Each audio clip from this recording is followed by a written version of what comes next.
Welcome back to Free Tech Tuesday in Steel City Drones. I'm Dave and this is Andrew.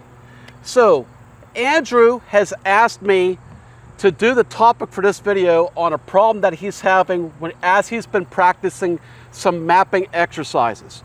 And why I thought it would be really a good idea is because what he's experiencing is what many people experience that I see posted on the internet all the time. So I thought this would be a great video so everybody can share on what's going on.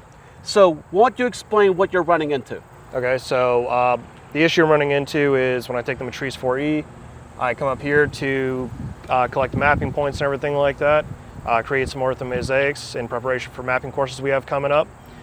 I'll take it down after I collect all the data, plug it into DJI Terra, and when I process my data, I'm getting holes in it. Right. So they're holes that look like they're almost circular.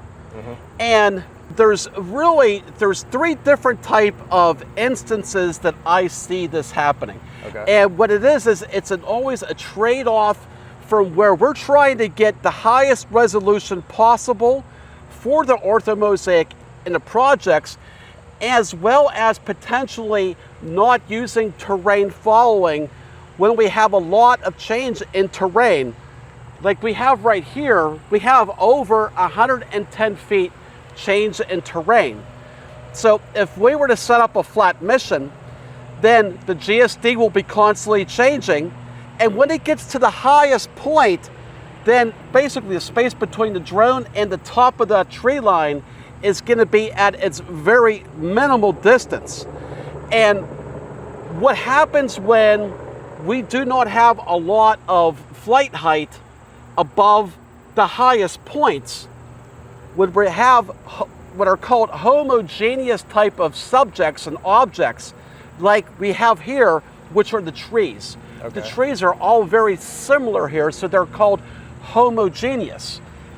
When we're flying low over homogeneous type of surfaces, that could cause that.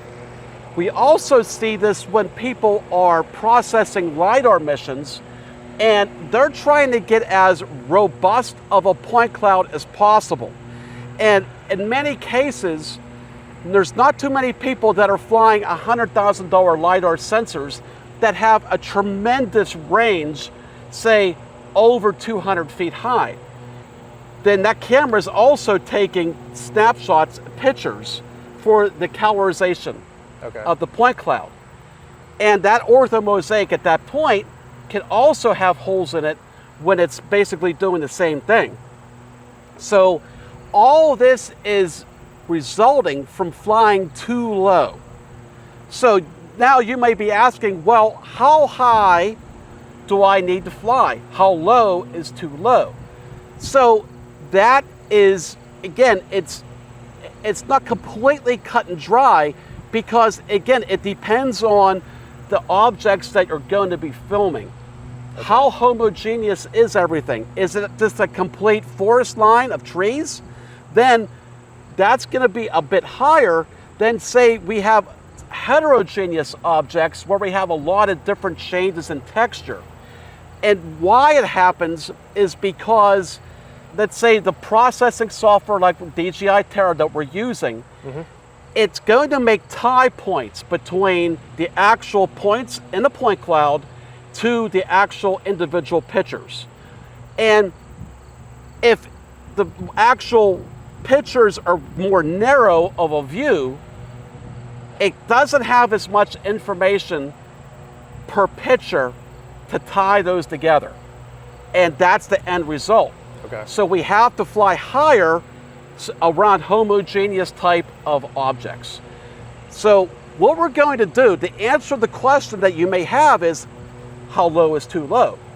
We're going to fly the first mission at 135 feet high. We're going to use terrain following so that we stay constant 135 feet high above the terrain. We're going to do 4 different flight missions, 135 feet high, 160 feet high, 175 feet high, and then 200 feet high, and we'll see where the chips fall. So let's get started. All right, let's take a look at the results. I brought all of the data sets into DJI Terra and processed them one at a time. And I'm going to look at this project right here, Test Ortho 135 AGL. And again, all of these were done with RTK and terrain following. And you can see how much data is missing and how many pictures did not be able to get properly tied to the point cloud. It's a lot. So now we flew the second one at 160 feet. And you can see it's a little better, but not that much better. The next flight was 175 feet. And again, it's getting better, but again, a lot of data is missing from this data set. Next was 200 feet above ground. And this is kind of where we see a lot of orthomosaics processed with people asking out for help.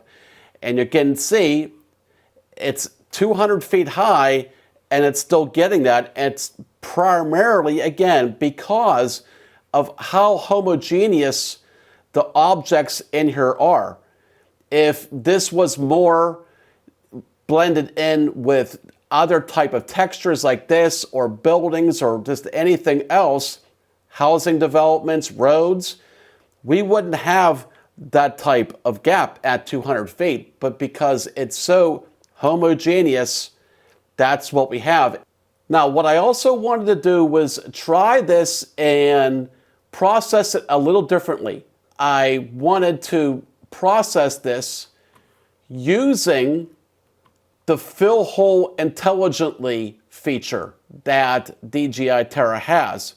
But as you can see, it didn't make much of a difference at all. So now the next flight up here was flown at 220 feet high, and now it's all here. It's just a matter of finding the right height that you have to fly and knowing what type of objects that you're going to have and how homogeneous they are. It really, really makes a difference. Now, flying at 200 feet high, again, is going to give us a lot of very good resolution and detail right here. And this is just right now, I process this as a low resolution ortho. But using the Matrice 4 Enterprise, we're going to have really good detail right here, still even at 220 feet high. So we're still at a GSD of 1.8 at 220 feet high. Now, what could have even made this project a lot worse is if we did not use terrain following. We have trees that are around between 60 to 80 feet high. We're a constant 140 feet above the tree lines right here to be able to overcome the homogeneous issues that we have with the subject. If we didn't have terrain following on, we would not have had 140 feet gap between the top of the trees and the drone. It would have been considerably less, plus it would have been a flight hazard, which is, again, there's several reasons why we use terrain following. So, again, you can see how interesting all of this data plays out and how all of these different mapping factors and variables and how it affects the overall project outputs. And if you want more information on mapping, we have you covered any way that you want. So we have in person, on site, drone mapping training here, and we have how many more trainings do we have before the rest of the year is over? So we have 4 training sessions left, 2 in September and 2 in October. They're 4-day classes where Dave is the one who's teaching you from the ground up. He'll teach you the basics of file management for your missions and everything as you run them, how to set up the points for your missions. He'll take you out to fly missions. That way you can collect data and he'll also teach you how to post-process it in DJI Terra. Right. So that's real important to note is that when you come here one-on-one with us, we do them in small groups of no more than 4. And everybody gets to fly their own missions. Everybody collects their own data. And that data is yours to take home with you. And then everybody here gets their own computer. And they're processing their own data using DJI Terra. And all the deliverables and the outputs from all the projects are yours to take home with you. And then after you leave, you get access to our online course, the entire course for no extra cost.